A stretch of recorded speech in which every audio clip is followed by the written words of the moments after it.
Barrister Daniyal Chaudhary साहब, किसी का बाप भी तहरीक इंसाफ को बैन नहीं कर सकता, ये असद कैसर साहब कह रहे हैं। बहुत वार्म वेलकम। अजहर सिद्दीक साहब बहुत वार्म वेलकम। और हमारे हरदिल अजीज इरशाद भट्टी साहब बहुत warm welcome. One and only person of his own league. काफ़ी है, काफ़ी। दानियाल साहब, समझ नहीं आ रही कि दुनिया की तमाम इंटरनेशनल रेटिंग एजेंसियां इकॉनमी को जो मॉनिटर करती हैं वो कह रही हैं कि आप इस्लाहात पूरी नहीं कर सकेंगे, रिफॉर्म्स कर नहीं सकेंगे। उसके रीज़न वो ये बता रहे हैं कि आपका कमज़ोर इलेक्टोरल मैंडेट है, आपका मैंडेट फ्रेजाइल है। आज फिश इसकी रिपोर्ट जो आई है वो ये कह रही है कि जी आपकी हुकूमत 18 माह में ख़त्म हो जाएगी।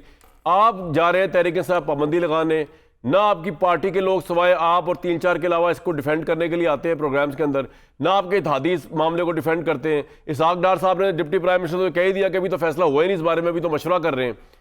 समझ नहीं आ रही कि आपको समझ नहीं आ रही, हमें समझ नहीं आ रही आपकी। दानियाल साहब। बिस्मिल्लाहिर्रहमानिर्रहीम। फर्स्ट जी thank you for having me on the show. अच्छा, पहला मैं अगर थोड़ा सा आपका सवाल समझ लूँ, क्योंकि आपने कहा कि आज की जो मूडीज़ की रिपोर्ट है वो कहती है कि इलेक्शन जो है वो ये हुकूमत की रेटिंग को डिग्रेड किया है या वो चल नहीं सकती, क्योंकि मेरे सामने कंपनी की रिपोर्ट है कि 18 माह रहेंगे। बता दें किस जगह, ये किसकी, मूडीज़ की? नहीं, फिच मूडीज की तो कल आई थी ना, परसों आई थी। मैं तो आपके देखें सब तो जी सबसे जो रेलेवेंट रिपोर्ट है दैट इज़ जो जिसको हम पहले भी देखते रहे, डिस्कस करते रहे और अपनी इकनॉमिक पॉलिसीज़ के ऊपर बड़ा वो है, मूडीज़ की is one of them.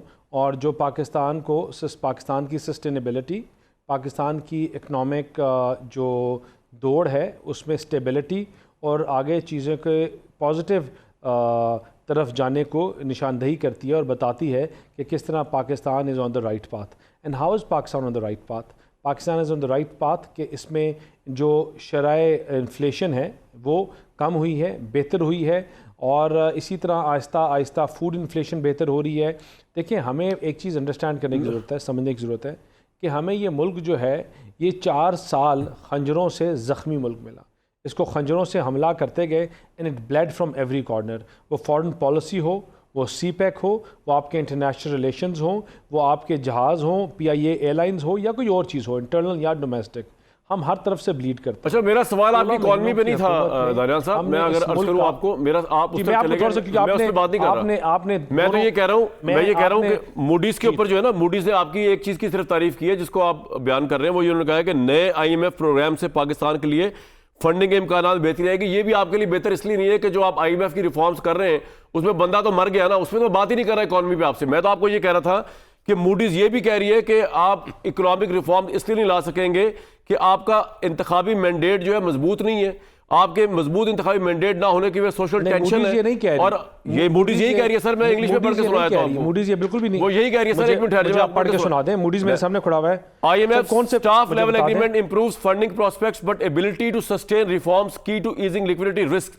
Pakistan is vulnerable to policy slippages, weak governance and high social tensions can compound the government's ability to advance reforms, jeopardizing its ability to complete reviews under the IMF. Pakistan सुने आप complete तो कर लूं मैं sir, complete तो कर लूं, उसके बाद बताइएगा। Moreover, risk that the coalition government may not have। अब आपको यहां से इसके बाद बता दीजिएगा ना, आपने कहा कि ये नहीं लिखा हुआ सर, सुन तो ले, आप नहीं बोल रहे उसके बाद, आपने बोला दानियाल साहब, खत्म तो कर लो। जो आप इस्लाह कर रहे हैं, जो आप मतलब बता रहे हैं वो मतलब नहीं लिखा हुआ। नहीं, मैं क्या मतलब बता रहा हूं, मैं सिर्फ ये बता रहा हूं कि आपकी वीक इलेक्टेड मैंडेट जो है उसको उन्होंने कहा सबसे बड़ी रुकावट है किसी भी किस्म की रिफॉर्म को इंप्लीमेंट करने के लिए। ये लिखा हुआ इंग्लिश में सुन लें, moreover risk that the coalition government may not have a sufficiently strong electoral mandate to continuously implement difficult reforms remain. ये है, इसकी आप तर्जुमा करते हैं अपने हिसाब से। देखिए, वो वल्नरेबिलिटी की बात कर रही है, वो ये नहीं कह रही कि वो अलग पॉइंट है, ये अलग पॉइंट। आपको जो भी रिपोर्ट होती है, Pakistan is a vulnerable country, it has always been vulnerable, be it has been vulnerable to terrorism, it has been vulnerable to all those non-state actors जो अफगानिस्तान से लेकर आज तक पाकिस्तान में अपना रोल प्ले करते रहे हैं, और हमेशा अपना वो एक रोल डायरेक्टली या इनडायरेक्टली अपना वो रोल प्ले करते रहे हैं। जहाँ तक पाकिस्तान की स्टेटमेंट, इसके सबसे पहले जो शुरू चीज़ ये होती है कि पाकिस्तान अपनी इकनॉमिक स्टेबिलिटी की तरफ जा रहा है।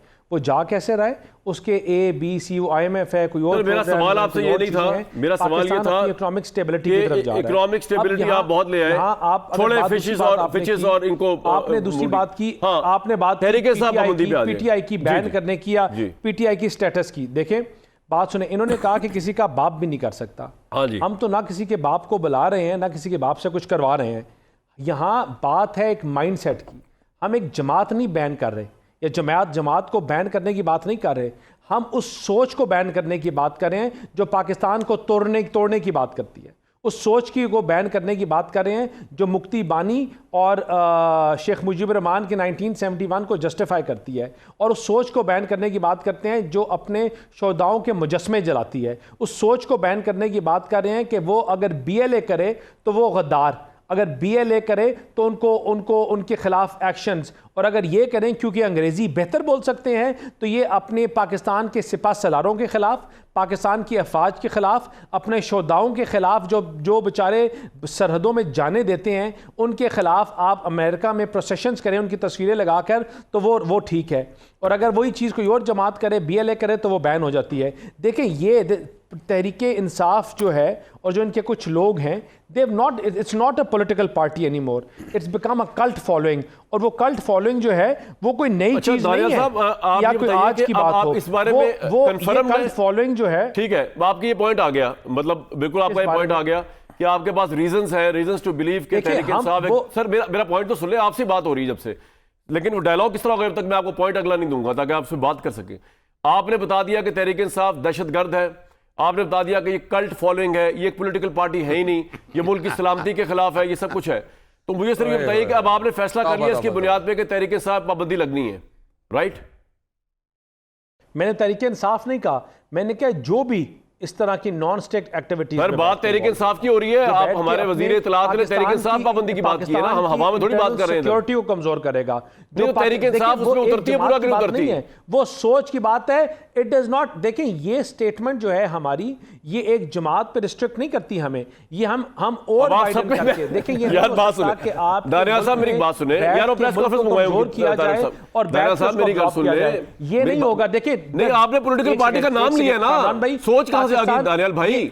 आप खुल के कहे तहरीक इंसाफ की बात करें, घबरा क्यों रहे हैं? मैं आपके साथ हूं, लेकिन ये इमरान भाई ये नहीं हो सकता, ये कामरान भाई ये नहीं हो सकता, ये नहीं हो सकता कि वो बैठ के पाकिस्तान की प्रोग्रेस। आप तहरीक इंसाफ का नाम क्यों नहीं ले रहे यार? क्या मसला हो गया? मैं ले रहा हूं नाम, क्यों उसमें आप पॉलिटिकल बैन लगाने की बात कर रहे हैं? आप खुल के ले यार, या इस सोच को खत्म करना पड़ेगा। एक मिनट, नहीं सोच की बात नहीं हो रही, सोच की बात नहीं हो रही, मैं तो सोच वाली होगी हमारी ब्रिफिंग, सोच वाली बात पे ले गई है। मैं कह रहा हूं अच्छा मेरी बात सुने, आप सुन ले, सुन ले, I want you to respond to this. Tehreek Insaf restrict, Daniyal साहब आई वांट, नहीं आप तहरीक इंसाफ पे रिस्ट्रिक्ट रहना, हमारा एजेंडा तहरीक इंसाफ है, पाबंदी तहरीक इंसाफ पे लगनी है, आपकी गवर्नमेंट ने लगानी है। अगर आपको यकीन नहीं आ रहा, तारड़ साहब को सुनवाएं। सर आप कम से कम तारड़ साहब की बात को तो सपोर्ट करें ना। उन्होंने कहा कि सारे सबूत हमारे पास है, साइफर का, 9 मई का, दहशतगर्दी का, हमने हुकूमत ने फैसला किया तहरीक इंसाफ पे पाबंदी लगाने का। आज आप कह रहे हैं कि नहीं हम सोच पे पाबंदी लगाए, तो is it a U turn और व्हाट? मैंने ये एक से कानून में मैं ये बात कह ही नहीं रहा कि हम उनकी बात नहीं कर रहे।